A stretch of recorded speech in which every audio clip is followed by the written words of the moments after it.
먼저 우리 하나님이 저와 여러분에게 복 주시고 은혜 주시는 복된 주일 또 은혜의 한 주간 되시기를 먼저 주님의 이름으로 간절히 축원드립니다.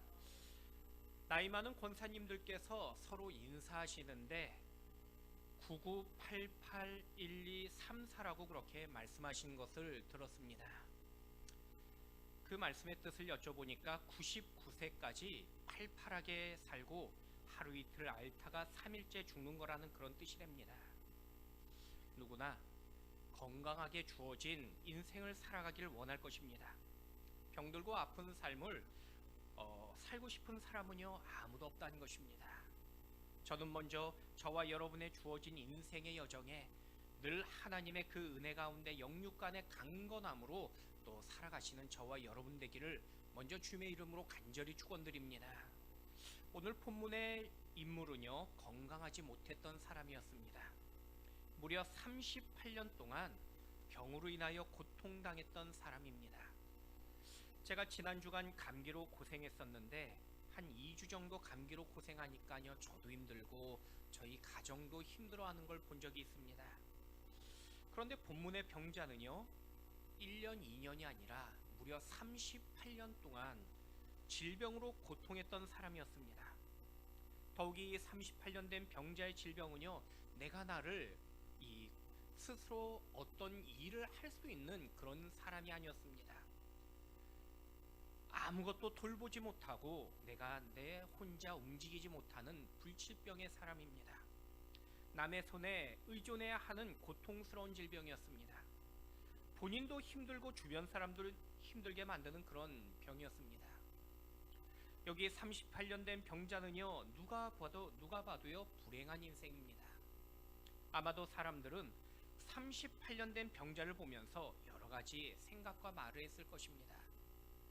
단지 불쌍하다는 생각으로부터 아니 저 사람은 얼마나 큰 죄를 지었길래 하나님께서 38년 동안 저 사람의 병을 고쳐주지 않았냐라고 그렇게 말하는 사람들도 있었을 것입니다. 아니 어떤 사람은요 가족은 무슨 죄를 지었길래 가족까지도 저렇게 함께 고통하냐라고 그렇게 조롱하는 사람도 있었을 수 있습니다. 어찌되었든 38년 된 병자는 38년 동안에 질병만큼 다른 사람들의 따가운 시선으로 힘든 삶을 살아왔던 인생이었습니다. 이제는 몸과 마음이 절망과 낙심 가운데 오직 기적만을 찾는 처절한 인생으로 살아가고 있습니다. 그런데 그에게 예수님이 찾아오십니다. 주님은 그를 향해 내가 낫기를 원하느냐라고 묻고 계십니다. 여러분 오늘 주님은요 저와 여러분을 향해서도 찾아 말씀하십니다. 내가 낫기를 원하냐고 묻고 계십니다. 너의 문제에서 해결받길 원하냐고 주님 묻고 계십니다. 아니 너의 절망에서 기적의 소망을 누리기를 원하냐고 오늘 묻고 계십니다. 여러분에게 말씀하신 그 주님의 음성을 들으시고 이 시간 해결받고 여러분의 문제가 풀림받는 저와 여러분이 될 수 있길 축원드립니다. 오늘 본문의 38년 된 병자와 예수님의 만남의 이야기는요 저와 여러분에게 은혜의 사건과 이야기가 되길 원합니다. 그렇다면 기적이 필요한 오늘 우리의 이 삶 속에서 오늘 본문은요 어떻게 우리에게 소망을 말씀하며 약속하고 계십니까? 첫 번째는요 먼저 주님께서 나를 인격적으로 아셨기 때문이라고 말씀하십니다. 우리 6절 말씀 같이 한번 읽어보도록 하겠습니다. 예수께서 그 누운 것을 보시고 병이 벌써 오래된 줄 아시고 이르시되 내가 낫고자 하느냐. 여러분 성경을 보시면 예수님께서 수많은 병자를 고쳐주신 걸 보게 됩니다. 그런데 성경 속에서 38년 된 병자와 그리고 그 다른 수많은 고침받았던 병자들과 조금 다른 점이 있었습니다. 다른 병자들은요 예수님을 향해서 자기의 병을 낫기를 간구하며 또 원했기 때문입니다. 그런데 여기 38년 된 병자는요 예수님에게 고쳐달라고 적극적으로 구하지 않습니다. 왜냐하면 38년 된 병자는요 오랫동안 베데스다 연못에 누워있다 보니까 정작 예수님이 누구인지를 몰랐던 것입니다. 오늘날처럼 언론이나 방송이 발달돼 있으면요, 금방 사람에 대한 소식과 소문들이 전해집니다. 아마 누구나 예수님을 알아보고 알았을 것입니다. 그런데 38년 된 병자는요, 예수님을 한 번도 본 적이 없었습니다. 그래서 처음 보았던 이 예수님에 대해서 어떤 지식이나 정보도 가지고 있지 않았습니다. 만약에 예수님에 대해 알고 있었다면 예수님에게 적극적으로 내 병을 고쳐달라고 어쩌면 그는 그렇게 답변했을 수도 있습니다. 그런데 예수님께서 지금 그에게 다가가셔서 네가 낫고자 원하냐라고 물으셨을 때 이 사람이 엉뚱한 대답합니다. 엉뚱하게도요, 자기의 지금 자신의 그 처지를 하소연하고 있는 것입니다. 내가 지금 저 연못에 들어가야 되는데 저 연못에 나를 넣어줄 단 한 사람이 없다라는 그러한 대답을 하고 있는 것입니다. 그런데 그가 그렇게 대답했던 이유는요, 예수님을 몰랐기 때문입니다. 그런데 정작 필요로 요청하는 사람은 모르고 있었는데 기적과 은혜를 베푸실 예수님은요, 이 38년 된 병자를 너무나 잘 알고 계셨습니다. 얼마나 고통스럽고 힘든 인생이었는지를 주님은 분명히 알고 계셨습니다. 그냥 보여지는 것을 보고 대충 하는 그런 모습이 아니라는 것입니다. 예수님께서는요, 인격적인 그의 중심을 보고 이미 알고 계셨던 것입니다. 흔히 SNS에서 유명한 사람을 인플루언서라고 그렇게 말합니다. 많은 사람을 아는 유명이란 그런 의미입니다. 순간마다 자기 일상을 공개하기도 하고요, 또 수많은 친구들을 맺고 또 그 관계들을 자랑합니다. 얼마 전 한 언론에서 외국의 유명한 인플루언서가 자살했다는 기사를 보았습니다. 그런데 그 자살했던 이유는요, 외로움 때문이라고 합니다. 스스로 수많은 사람을 알고 있다고 말하고 수많은 사람을 친구로 맺었다고 그렇게 자랑했지만은 정작 자기의 마음을 열 수 없는 그 외로움으로 극단적인 선택을 했다는 그런 안타까운 기사를 본 적이 있습니다. 어쩌면 사람들은요, 수많은 사람을 지금도 안다고 말하지만은 우리는 그냥 얼굴만 조금 알고 이름만 조금 아는 그런 관계일 수도 있다는 것입니다. 내 문제와 내 힘든 삶을 진지하게 돕고 나눌 친구는 사실 많지 않다는 것입니다. 여러분, 오늘 본문의 6절에 아시다라는 이 의미의 뜻은요, 지금 내가 몇 번 봐서 그 얼굴이나 그 이름, 그의 그냥 외적인 걸 아는 정도의 형식적인 의미를 말씀한 것이 아닙니다. 그 인격적인 깊은 알을 의미하고 있는 것입니다.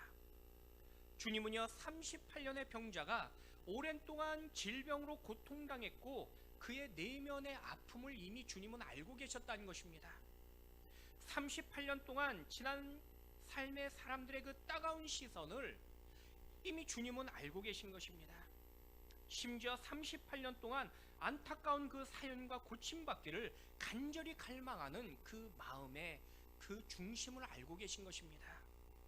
이처럼 주님의 아심은요, 바로 내 모든 것을 알고 계시는 인격적인 알을 의미하고 있는 것입니다. 여러분, 예수님께서는요, 우리 인생을 조금 알고 찾아오시는 분이 아니라는 것입니다. 저와 여러분을 조금 알고는 아는 척하시고 친한 척하시는 그런 분이 아니십니다. 누구보다 저와 여러분을 정확하게 잘 알고 계시며 우리의 모든 상황을 낱낱이 알고 계신 분이 우리 주님이십니다. 우리 내면의 깊은 마음의 답답함까지 그 모든 것을 알고 계신다고 말씀하고 계십니다. 그래서 구약의 다윗은요, 이와 같이 고백합니다. 시편 139편 1절부터 4절까지 그의 고백을 같이 한번 읽어보도록 하겠습니다. 여호와여, 주께서 나를 살펴보셨으므로 나를 아시나이다. 주께서 내가 앉고 일어섬을 아시고 멀리서도 나의 생각을 밝히 아시오며 나의 모든 길과 내가 눕는 것을 살펴보셨으므로 나의 모든 행위를 익히 아시오니 여호와여, 내 혀의 말을 알지 못하시는 것이 하나도 없으시니이다. 제 딸들이 이 오래전에 사춘기 때에 가끔 이렇게 말하다 보면은 엉뚱한 이야기 할 때 있습니다. 제가 잘 못 알아듣고 그리고 그 뜻을 이해하지 못하면은 굉장히 답답해하는 겁니다. 저보고 아빠는 자기 말을 왜 못 알아듣냐고 그렇게 묻는 것입니다. 그럼 제가 딸들에게 설명합니다. 세상에서 가장 예뻐하는 이 딸들을 아빠가 만약에 이해하지 못하면 세상 사람들 중에 누가 이해할 수 있겠냐고 그렇게 말하면서 늘 아빠가 너희 편이다 라고 말해주는 그런 기억이 있습니다. 그런데 여러분, 사실 가족도요, 서로 대화가 통하지 않고 또 서로 이해하지 못할 때가 있더라는 것입니다. 아니, 가족 간에도요, 말 못한 아픔을 모를 때가 있더라는 것입니다. 가장 서로 잘한다고 생각하는 부부간에도요, 때로는 저 사람이 왜 저럴까라는 그런 서운한 마음이 들 때도 있습니다. 저도 이미 결혼한 지가 24년이 지났지만요, 가끔 저의 집사람이 저에게 서운하면요, 꼭 하는 말이, 아니 지금도 자기를 모른다고 그렇게 말합니다. 이처럼 사람들은요, 나를 몰라줘서 서운해하고요, 나를 이해하지 못해서 서운해합니다. 설명해도 때로는 납득하지 못해서 다투기도 하는 것입니다. 아니, 나를 이해하는 사람이 없어서 외로움과 고독에 빠질 때도 있습니다. 하지만 예수님은요, 오늘 저와 여러분을 알고 계신다고 말씀하고 계십니다. 내가 주님을 알기 전에 이미 예수님께서 나를 알고 계시고 나를 살펴보신다고 말씀하고 계십니다. 내가 불안해할 때 홀로 안고 일어서는 그 모습을 이미 주님은요, 보고 알고 계신다고 말씀하십니다. 나의 깊은 고민과 나의 생각까지 알고 계시며 그 주님께서 바로 저와 여러분을 찾아오셨다고 말씀하고 계십니다. 여러분, 이 시간에 오늘 나를 찾아오시고 나를 만나주시는 그 예수님 때문에 위로받고 용기 얻는 여러분 되길 축원드립니다. 여러분의 인생이 저와 여러분을 이미 알고 찾아오신 그 예수님 때문에 마음에 위로와 기쁨이 가득한 저와 여러분 되시기를 주의 이름으로 간절히 축원드립니다. 또한 두 번째는요, 주님께서 내 문제를 이제는 해결해 주시기 때문입니다. 우리 7절과 8절 말씀 다시 한번 같이 읽어보도록 하겠습니다. 병자가 대답하되 주여 물이 움직일 때에 나를 못에 넣어주는 사람이 없어 내가 가는 동안에 다른 사람이 먼저 내려가나이다. 예수께서 이르시되 일어나 내 자리를 들고 걸어가라 하시니, 예수님 당시에 이 예루살렘 성전은요, 이 외곽에 문이 8개가 있었습니다.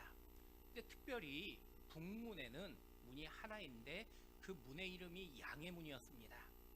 하나님 앞에 예배드리러 갈 때에 반드시 양을 제사하는 사람은 그 양의 문을 통해서 들어가야만 했기 때문입니다.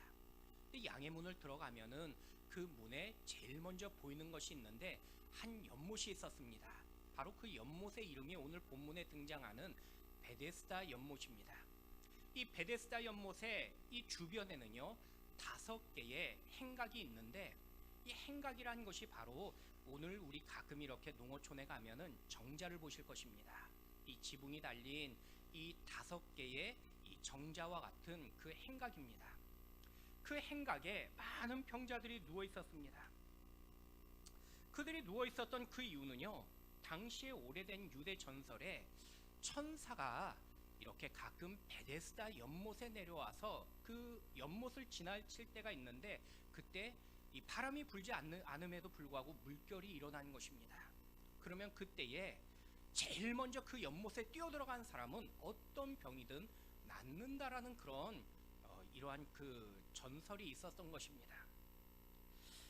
그래서 이 지금 38년 된 병자도요, 그 전설을 듣고 오늘까지 병을 고치려고 지금 다른 사람의 도움을 받아 행각에 누워 있었던 것입니다. 그런데 38년 된 병자의 진짜 문제는요, 이제는 자기 병을 고칠 어떤 방법도 사실은 세상에 없었다는 그런 문제인 것입니다. 아니, 이 사람이 38년 동안에 병 안 고쳐보려고 그런 것이 아니라는 것이에요. 아마 당시에 이 유대 땅 그 지방에 있는 모든 그러한 그 주변의 유명한 의원들을 다 찾아가 봤을 것입니다. 온갖 그러한 약과 그리고 의사들의 의술을 통해서 그는 치료를 도움받았을 것입니다. 그럼에도 불구하고 그는 38년 동안에 아무런 더 차도가 없는 그 결과 속에서 그가 할 수 있는 일은 이제는 저 베데스다 연못에 내가 1등으로 달려 들어가면 된다라는 그 생각을 하나 가지고 있었던 것입니다. 근데 문제는요, 남들의 도움을 받아야지 겨우 그 자리에 누워있는 그 사람이 1등으로 달려갈 수 있는 방법이 도저히 없다는 것입니다. 자신의 문제가 해결될 수 있는 그러한 방법이 어떠한 그러한 주변의 조건에도요, 그는 가지고 있지 못했다는 것이에요. 그럼에도 불구하고 그의 마음속에는 오직 저 연못에 내가 1등으로 달려들어갔을 때 내 병은 나을 수 있다라는 그런 잘못된 그러한 희망, 그 기대만을 가지고 있었습니다. 그때 주님께서 찾아오셔서 주님께서 그에게 물어보신 것입니다. 그래서 6절에 내가 낫고자 하느냐라고 물으셨지만은 그는 엉뚱한 대답을 했던 것입니다. 그 이유는요, 주님이 아닌 오직 내가 지금 물속에 들어갈 때만 내 병이 나을 수 있다라는 그러한 자기의 그 고집과 자기의 지식에 그는 묻혀 있었기 때문입니다. 주님에게 어떤 믿음과 기대도 그는 갖고 있지 않았습니다.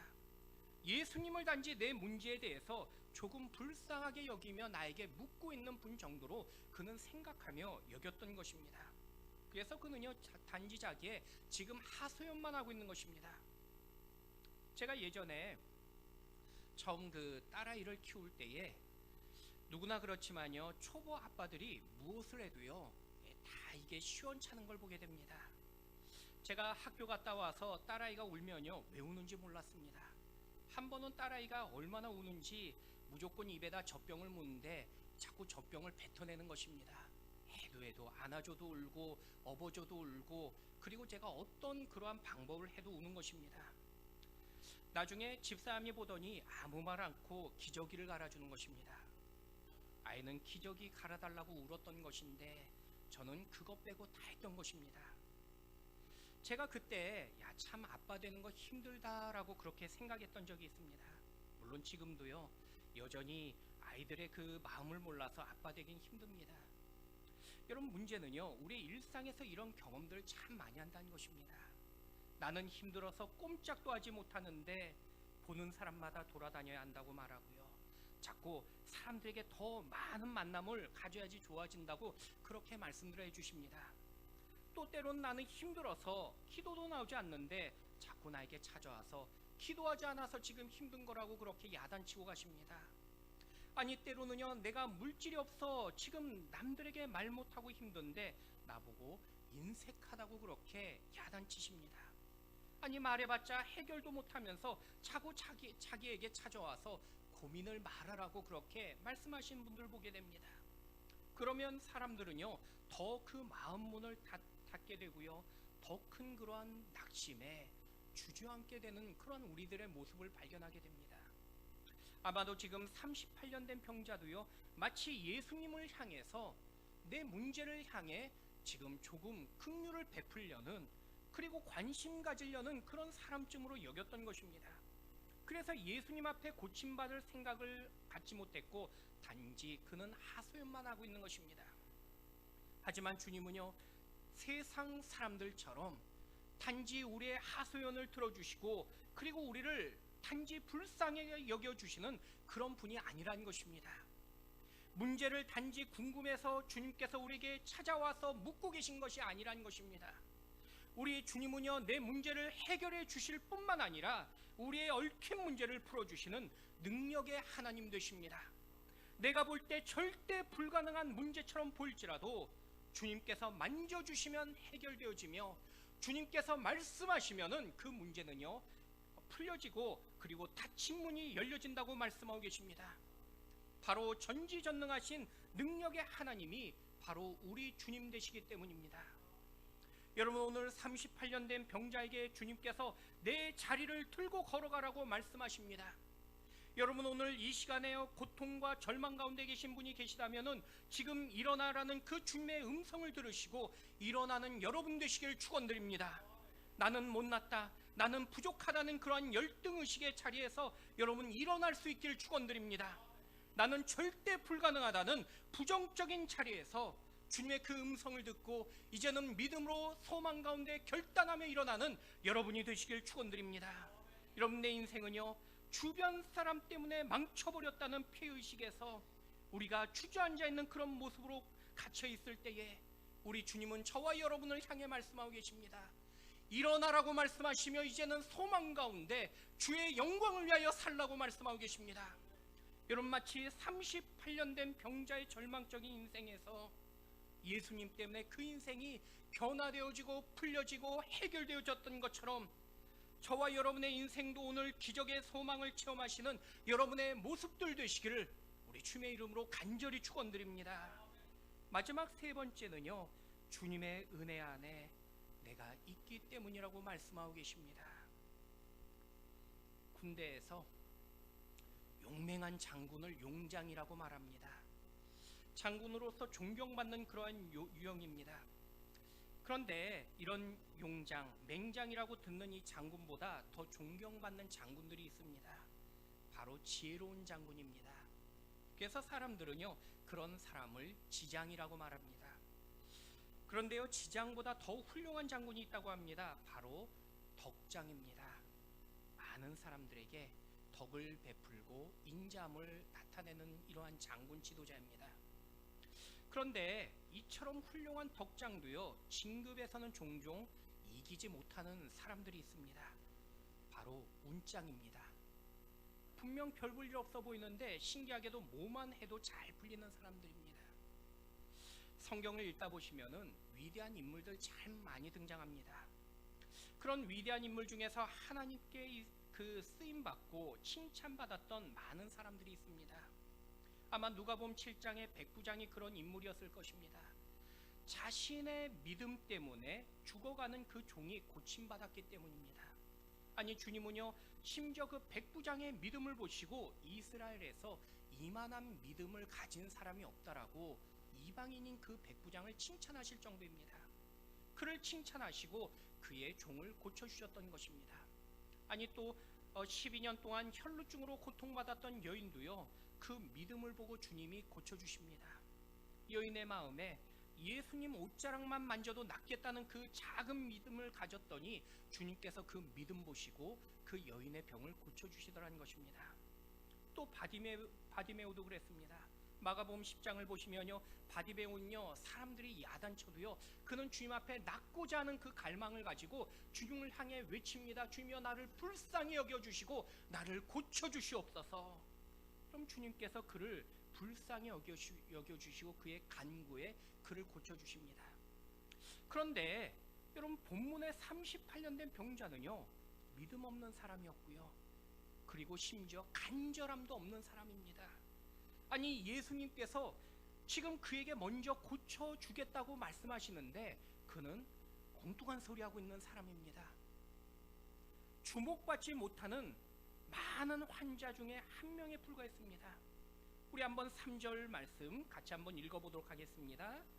그 안에 많은 병자, 맹인, 다리 저은 사람, 혈기 마른 사람들이 누워 물의 움직임을 기다리니. 여러분, 예수님께서 38년 된 이 병자에게 내가 낫고자 하느냐라고 물으셨을 때 그는요, 간절하게 주님, 저는 낫고 싶습니다 라고 그렇게 대답하지 않았습니다. 왜냐하면 예수님께서 나를 고쳐주실 거라는 어떤 믿음도 그는 가지지 못했기 때문입니다. 간절함도 없었습니다. 그런데 신기한 건요, 여러분, 38년 된 병자를 주님은요, 고쳐주십니다. 우리가 이해할 수 있는 어떤 이유나 조건, 특별한 믿음을 그가 가진 게 없었지만요, 그런데 주님은요, 38년 된 병자를, 여러분, 오늘 성경에서 그를 고쳐주셨다고 말씀하고 계십니다. 하지만 그 이유는 38년 된 병자가 단지 예수님의 은혜의 반경 안에 그가 있었기 때문입니다. 예수님은요, 38년 된 이 병자에게 내가 낫고자 하느냐, 그러한 그 주님의 그 말씀 속에도 그가 어떤 반응을 하지 않았지만은 주님은 이미 그를 고쳐주시기를 그는 은혜 가운데 주님께서 결정하셨던 것입니다. 여러분, 지금 베데스다 연못에 이미 3절 말씀 보시면요, 수많은 환자들이 가득했습니다. 베데스다의 그 전설을 듣고 온 유대 땅의 병자들이 이곳으로 몰려왔기 때문입니다. 그런데 여러분, 본문을 가만히 보시면 특이하게도 다른 환자들을 주님께서 고치셨다라는 어떤 말씀의 기록은 없습니다. 오직 단 한 사람, 38년 된 병자만을 고쳐주셨다고 오늘 본문은 말씀하고 계십니다. 여러분, 본문을 보면서 저는 이 본문의 말씀을 묵상하면서 처음에 참 이해하기가 어려웠습니다. 정말 더 간절하고 그리고 고침 받아야 될 그런 사람들이 분명 많이 있었을 텐데 왜 주님께서 그를 고쳐주셨을까라는 그런 생각을 하게 됩니다. 예수님을 향한 특별한 믿음의 고백을 했던 사람도 아니었고요. 또 주님을 만난 이후에 특별히 주님을 위해 헌신하겠다고 서원했던 그런 특별한 믿음의 사람도 아니었습니다. 그런데 많은 환자들 가운데 유독 주님은 38년 된 병자만을 불쌍하게 여기셨다고 말씀하고 계십니다. 그리고 그를 고쳐주십니다.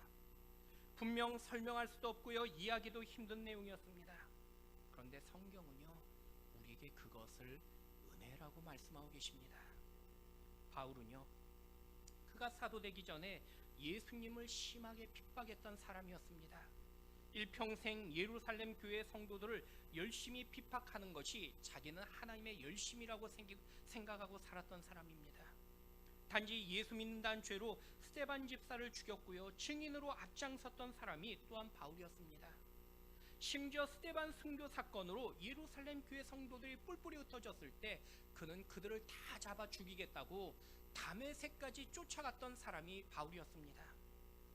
그런데 주님은요, 바울을 심판하지 아니하시고 오히려 주의 사도로 그를 불러주십니다.